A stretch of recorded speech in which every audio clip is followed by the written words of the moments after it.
Thank you. Mr. Chairman, I would like to inform Honorable Uweri.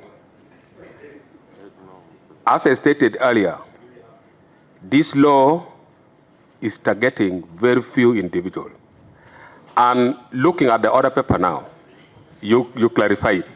Yes. It means by this week or next week, the law will be passed.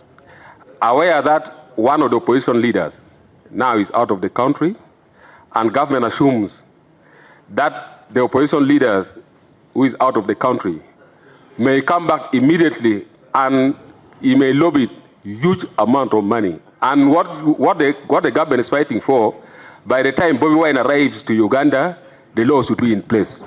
So you are targeting very few individuals, which is very wrong. Honorable I want to give. Dashing in, let him take seat, and then the introduction on the visitors side starts. Okay, over to you. AG, introductions. Good morning, Honorable Chair and members, Chidi Wachonuka, Attorney General. Honorable Chairs and colleagues, I have shared with you a presentation that I have prepared for the committee. I am not going to read, if so pleases you, Mr. Chair. I'm going to highlight the areas in this statement and try to speak to it and try to break it down as best as I could. So, honorable colleagues, the background to this bill has been well set out by the Honorable Minister of Internal Affairs and is really to deal with the management of our sovereignty. Honorable colleagues and honorable members, this is based out of our Objective 4 of the National Objectives and Directive Principles of State Policy, which require that the state and the citizens shall endeavor to build national strength in political, economic, and social spheres to avoid undue dependence on other countries and institutions. Honorable colleagues, Article 1 of the Constitution reaffirms the sovereignty of the people of Uganda, and the sovereignty of the people of Uganda is to ensure that nothing threatens the nation's ability to self-govern without undue external influence. Colleagues, in the absence of the law to protect the nation's ability to self-govern, there has been increase in the interference in our development and implementation of our government policies.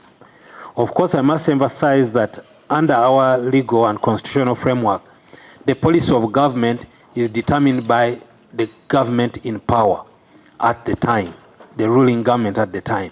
Every citizen has a right to participate in the formulation of that policy, but they are not the policy holders. They share, and then the policy is determined by the government. So this is done through the representatives that we elect, all the way from LC1 all the way to the top. That is how policy is formulated. Otherwise, you can find a situation where each one of us, 41 million Ugandans, may have an idea on how a particular matter, for example, some of us may think that we should drive on the right-hand side, and others think we should drive on the left-hand side. Imagine a country where every citizen decides to engage in their own policy. That would be chaos. So that is brought together by the government now, coming together and engaging with the citizens and coming up with a common policy on that issue. I'm using a simplified, a simplistic example, but it's just to try and drive home why it's extremely important for someone to be responsible for a policy of government. So, honorable colleagues, like the Honorable Minister of Internal Affairs stated, we have several laws that have looked to try and address this issue. But we do not have any particular legislation which has boldly and openly come out to address the issue of protection of sovereignty. And that is what this law is looking to do. Honorable colleagues, Annexure 1 to my brief has got the list of jurisdictions and pieces of legislation that we have consulted. This is not new to Uganda. We have there 17, but if you go out there, you'll find as many as the countries exist on how they deal with the issue of protection of their sovereignty. The issue is, how do we want to do it, and why should we do it that way? And like the Honorable Minister of Internal Affairs said, we need to make a law which works for Uganda. Honorable colleagues, at page 4, I address the justification of the bill, and the justification of the bill is clearly set out in the objectives of the bill. It is to fill the policy gaps, to cover the areas that are not covered by the law, to preserve national security and social stability, to uphold self-determination in policy making, strengthen governance and accountability, and of course protecting the cultural integrity and social values of the people of Uganda. Honorable colleagues, honorable chairs and colleagues, now I'll go to page 5 and address the scope of the bill, and I want to spend some time on this area because I think this is where our legal part comes in. Honorable chairpersons and members of the Protection for Sovereignty Bill seeks to enact a law that intends to provide the protection of the sovereignty of the people of Uganda by regulating agents of foreigners and funding from foreigners that is intended to influence government policy. Maybe just to emphasize here, everyone will look to influence government policy, and every Ugandan has a right to participate in any process to influence government policy. But if you're influencing government policy in the interest of a foreign player, that is what this law is dealing with. So if you come here to Parliament and you want a policy to be addressed, you want an issue to be looked at, that's perfectly fine.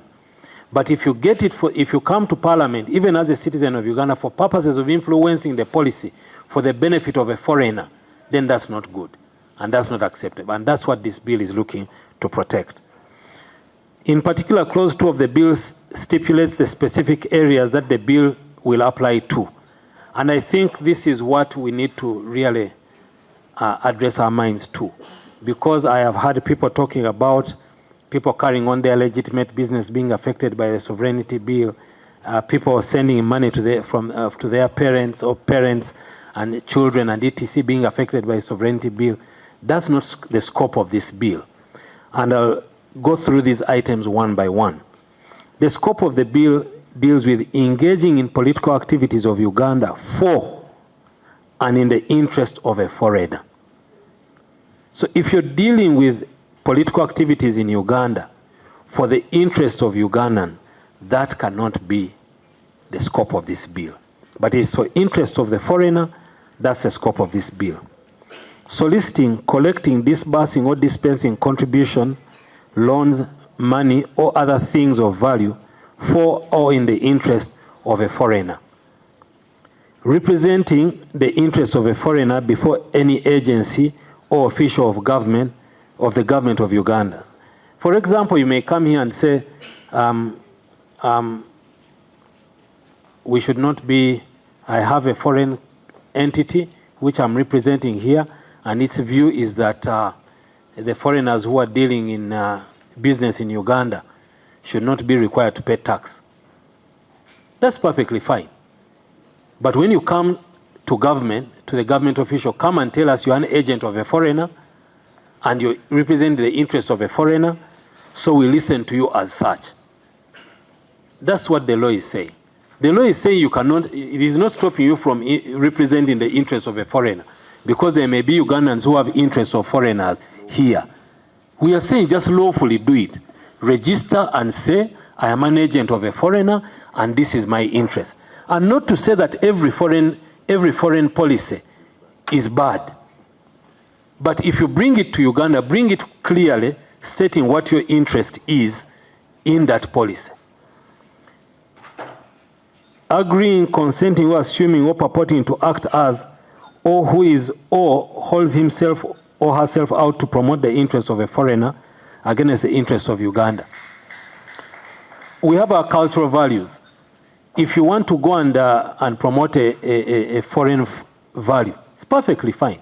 Just register as a foreigner and an agent of a foreigner and represent that interest.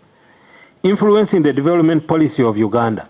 For example, in Uganda here, we may say that our development policy now is putting money in the hands of the people through PDM. But you may have a different view. And maybe there is a foreigner out there who does not think it is good for government to give direct grants to the people of Uganda. Because when you give grants to the people of Uganda, maybe they want to borrow money from the bank and etc., and therefore it is your interest to come and promote. So that is the policy of government. The policy of government is under PDM. But if you're coming here to influence that policy negatively or otherwise for the interest of the foreigner, then that law prohibits that. Funding political parties, organizations, or other persons contesting for election. If you're a foreigner, you have an agent of a foreigner, you want to install into government a government. So you decide to form a political party, you get funding from outside for purposes of protecting the interests of foreigners by, for example, saying, after we have come, we shall amend the law and give all these other people from this country citizenship in Uganda. That's wrong. So you become an agent of those people. And that's what the law is saying. The law is saying just register, come and do it, and feel free to act accordingly. So the scope of the act, as stipulated in clause 2, is exactly how far it goes. It will not apply to funds received by private persons, commercial entities, for family purposes.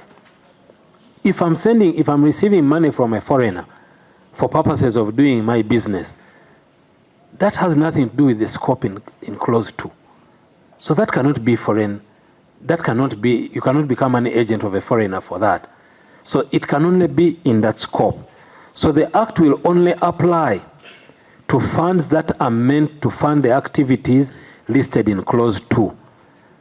That is, the activities that are intended to promote the interests of foreigners, influencing the development policy of Uganda, and funding of political activities or contesting for elections for the benefit of foreigners. Of course, the question has been out there. How do we know? That's a question of evidence. For example, when we wrote the law that it shall be criminal to commit murder, we did not tell you how to prove murder.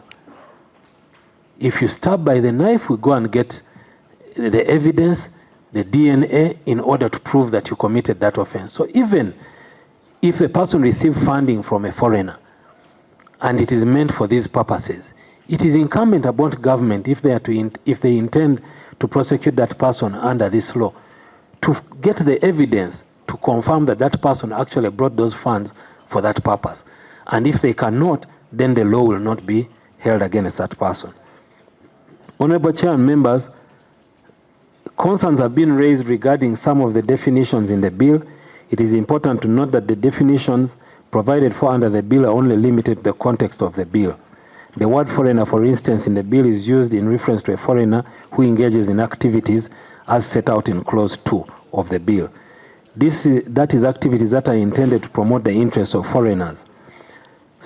So further, the inclusion of Ugandan citizens residing outside Uganda in the definition of a foreigner is only limited to instances of where a Ugandan citizen residing outside Uganda is engaged in activities under clause 2 of the bill, and that does not affect their citizenship.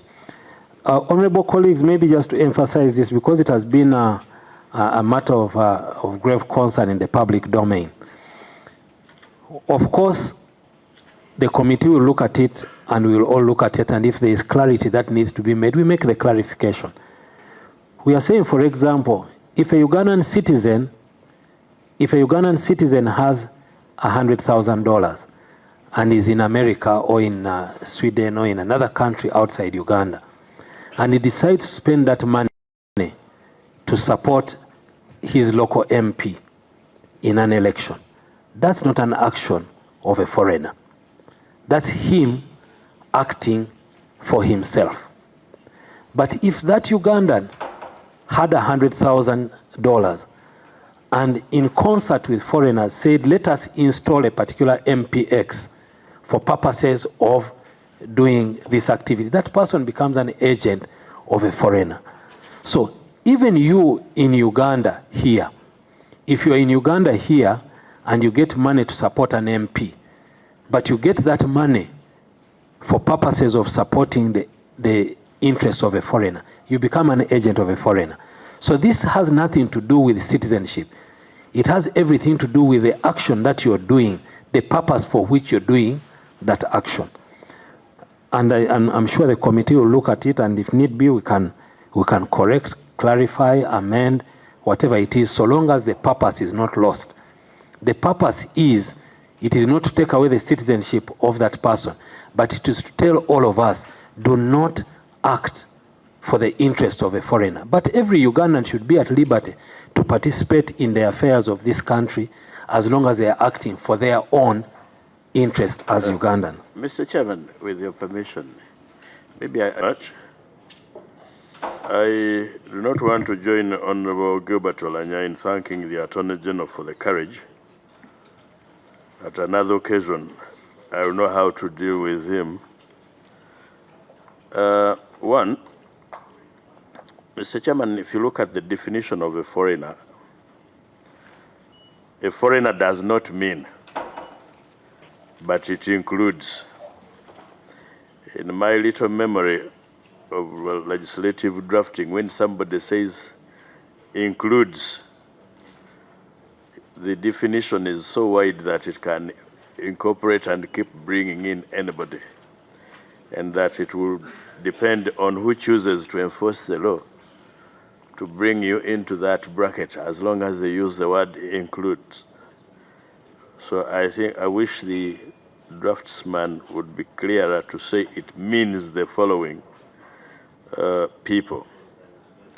I have already opined that probably you need to, even when it is ugly, Honorable Chiriwa Chwanuka, you can quote it by removing the use of that word foreigner and criminalize activity as opposed to the profiling of the word foreigner. I know you always blunt, that's why you said you do not want to move in circles. But having been here longer than you, it is my advice that in legislation, that's what we do. The other thing, Mr. Chairman, is the definition of foreign interest is not there. When you do the collection for the Attorney General who does not want to meander, when you read the entire bill, you may get a glimpse of what foreign interests they are talking about. But for purposes of criminalizing, there is no definition of what amounts to foreign interest within the, if you read clause 1 and 5 together, which criminalizes. Now, with respect to, and I want to thank, I think the Honorable folks, you said Owolweyo. I want to add to the question that he put across when he asked about foreign interest, but also the word sovereignty. You're talking about the protection of sovereignty bill. You also direct Ugandans to protect or promote, I think in clause 5, but you do not tell them in clause 5(3), a person shall not engage in any activity that promotes the interests of a foreigner against interests of Uganda. Now, when you leave ambiguity, you are literally making everybody a potential criminal. Because I don't know, I may not know the interests of those foreigners you're talking about. Supposing their interests rhyme with mine, you're talking about promoting democracy, rule of land, constitutionalism in this country. We may have shared values because this is a global village. So tell me, just be blunt, be audacious and shameless, put across what you want us to do. As subdued Ugandans, we shall oblige. But please do not make them ambiguous to make all of us potentially criminal. Then the activities again, in clause 5(4), clause 5, yes, 4. Again, be clear on which activities you're prohibiting. You don't simply say engage in any activity that promotes the interests of a foreigner. Then you say the person who promotes the interests of a foreigner against the interests of Ugandans commits an offense and is liable, blah, blah. The next comment I have relates to this business of seeking permission from the Minister of Internal Affairs. It has legal, political, and economic ramifications. For the benefit of these young brothers of mine, the ministers who were not there during the days of Idi Amin, even when you sold your land to go and seek treatment abroad, you would go and line up in the minister's office to be permitted to buy foreign exchange. Some people died because the minister would take long to authorize or refuse. In other cases, the minister refused. And when the minister refused, you had no recourse. Today, you can say you have recourse. You can go to a court of law where the Attorney General and I are participants, and you know the kind of backlog you have. By the time you get clearance from General Muhoozi here, I don't know how much economic interest of Uganda you would have had.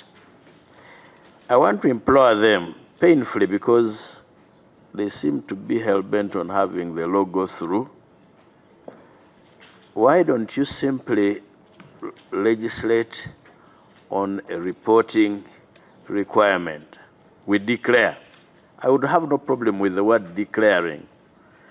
But if I must seek permission from the minister, assuming I'm a practicing lawyer, someone has paid me 500 million, then for me to require more payment, then I go to the minister. Secondly, I think Honorable Kauma from Iganga mentioned this, the promotion of corruption. Some people are doing business with foreigners. Business, some of which may involve exports of commodities, others services. Then for me to be able to get money, I must go and seek permission from the minister. There is a problem with that. The other question or comment, normally when you are making a legislation that has penal provisions, you also provide for defenses available. When you do not provide for defenses, you make it a strict liability offense for the individual. I don't know whether it is the intention of the Attorney General to make this law a strict liability offense. And of course, I have problems with telling somebody, you go register with the minister or register as a foreign agent. Really, have you taken us to those levels? Or do you see people going to register as agents of foreign interests? I don't see that happening. Then finally, what is government policy? Because we used to say, just write not a booklet, but give us a volume like you give us in your policy framework, so that we know what your policy is all about, and we know how to walk the red thin thread. And then why don't you just be bold enough to declare which countries are hostile, so that we don't deal with them? Previously, I remember in some election where you declared Rwanda a hostile state.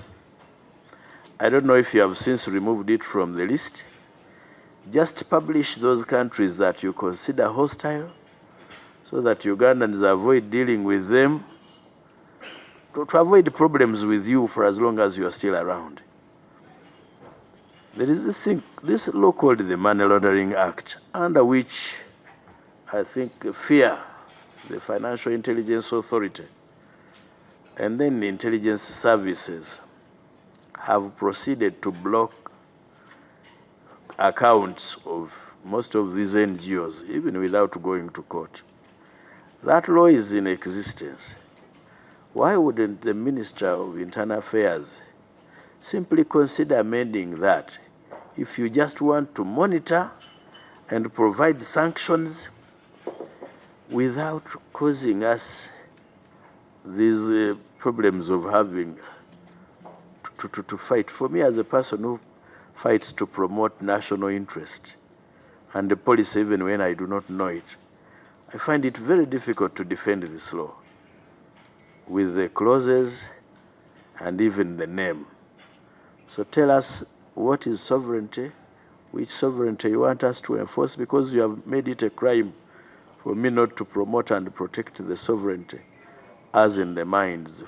Very, very finally, just to remind the Attorney General that there is a decision in this country of the Supreme Court that even when I tell a lie about and against the government, I may not have been patriotic, but I don't commit an offense.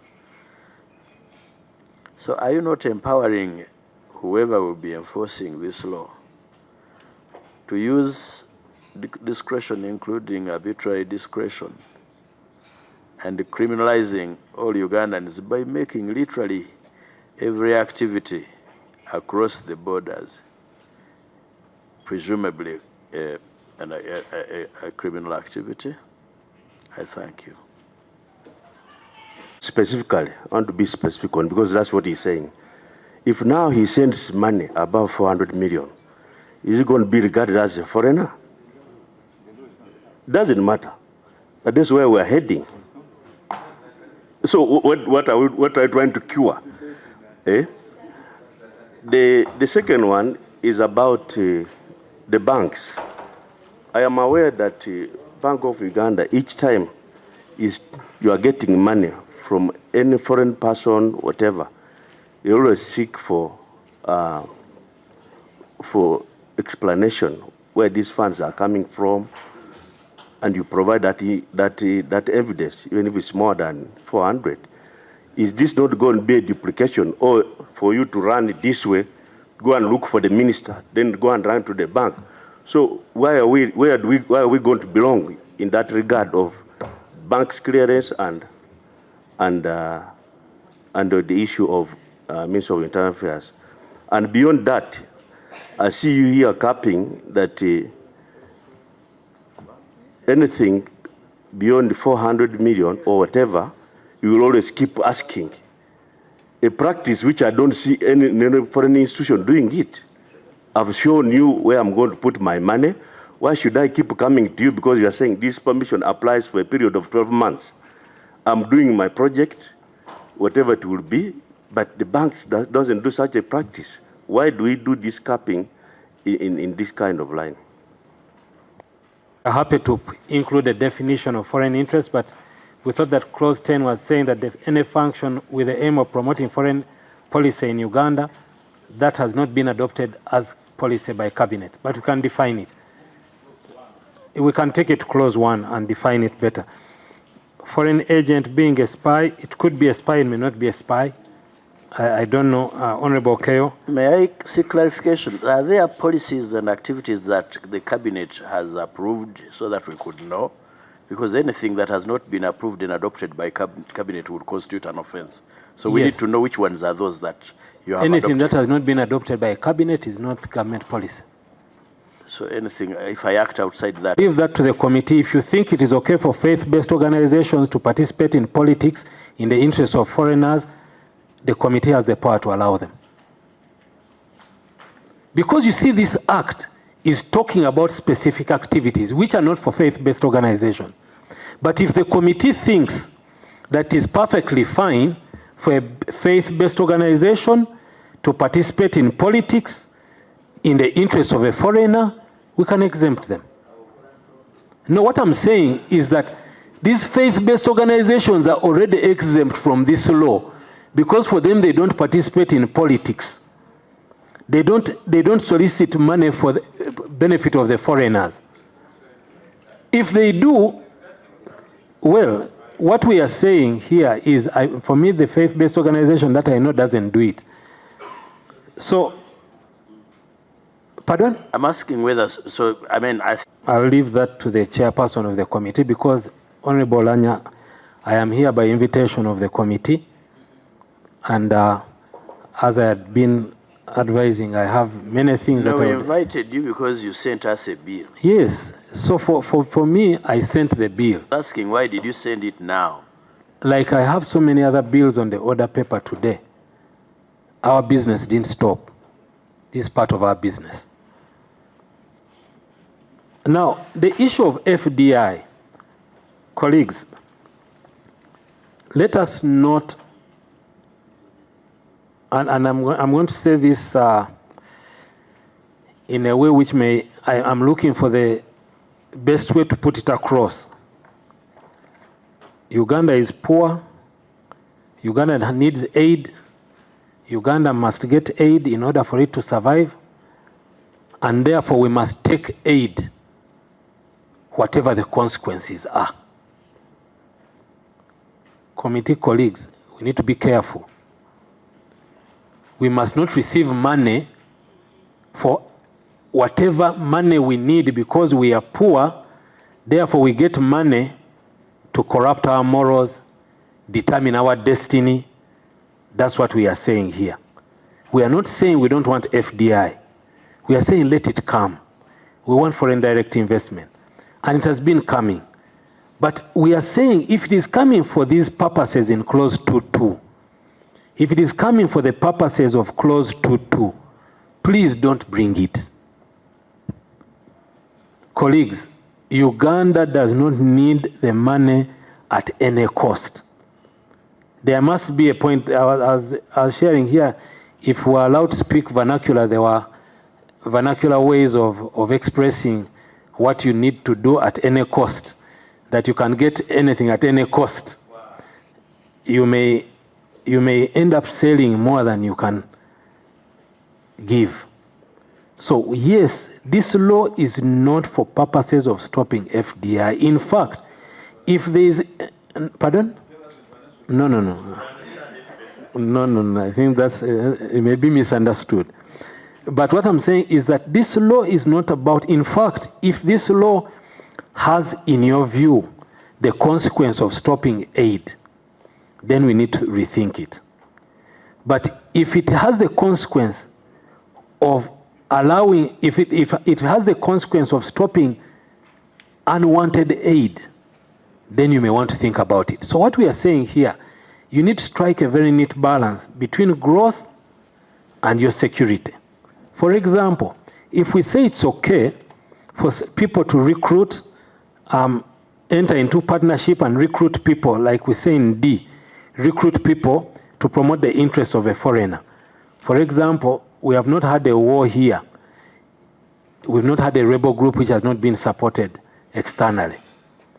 If we are saying it's okay for us to allow people to recruit for the interests of a foreigner, then that's what the parliament and what we think, but we can find common consensus as a country and say, we are happy to live with it, let's go on with it. So this law is saying, no, if you want to recruit for purposes of supporting a foreign interest, please don't bring it here. That's what the law is saying. So it is excessive powers of the minister, and 2F, I agree this may create an overreach, where any person, institution, or body that the minister may, by statutory instrument, declare to be a foreigner. I think the definition should cover sufficient area, not to allow for things, but that's something that we can look at. I've talked about the countries that you have mentioned, the examples you have used. The examples we have used are for the laws, and you say, why don't we have any in Africa? I've not found any in Africa, but I think we need to start being leaders, not being led. Because it has not been done in Africa, then we should Attorney not do General, it. I did ask why we go for permission and not simply declaration for purposes of avoiding delays in transactions. Yeah, I didn't get the clause you are referring to. I saw it here, but I didn't quite get the clause you are referring to. That's why you did not answer it? Where you talk about the minister giving permission for any additional payment.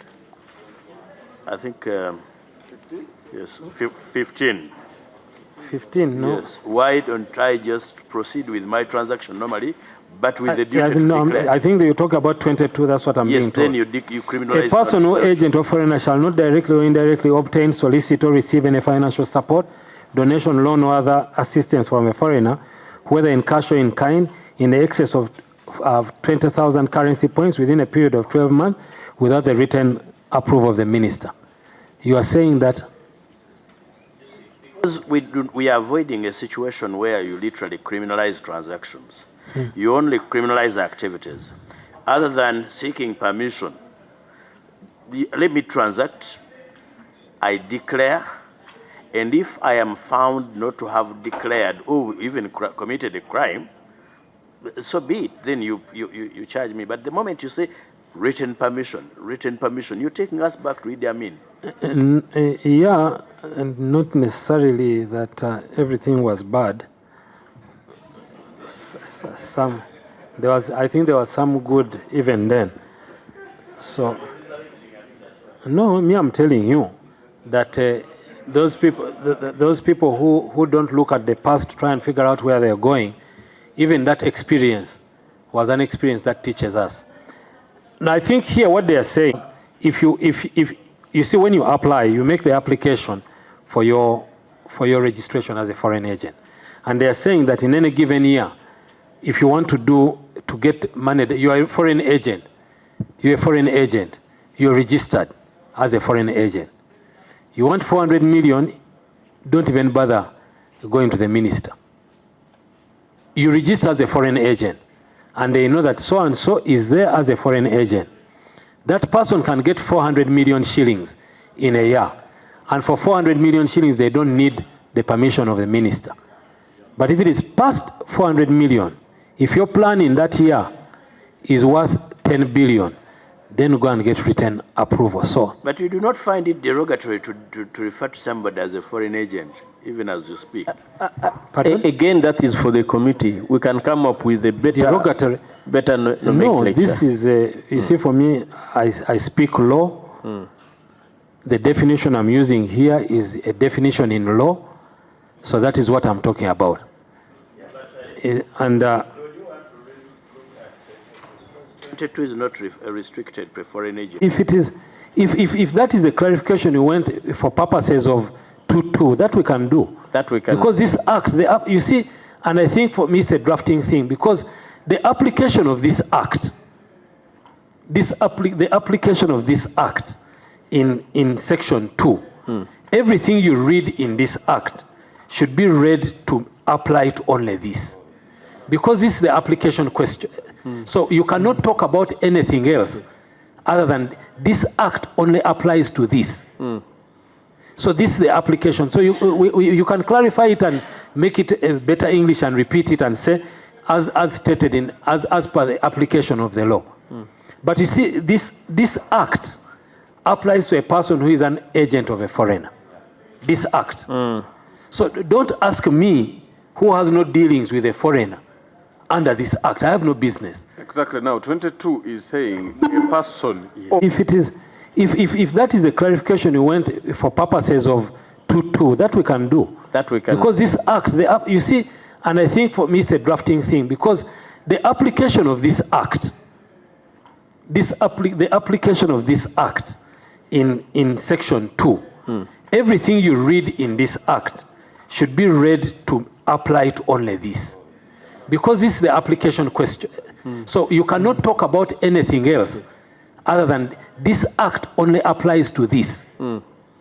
So this is the application. So you can clarify it and make it better English and repeat it and say, as stated as per the application of the law. But you see, this act applies to a person who is an agent of a foreigner. This act. So don't ask me who has no dealings with a foreigner under this act. I have no business. Exactly. Now, 22 is saying a person. Under 2.2. Under 2.2, this it does not relate to my grandmother in the village. who has no dealings with a foreigner. You cannot come. So your grandmother can solicit with from a foreigner?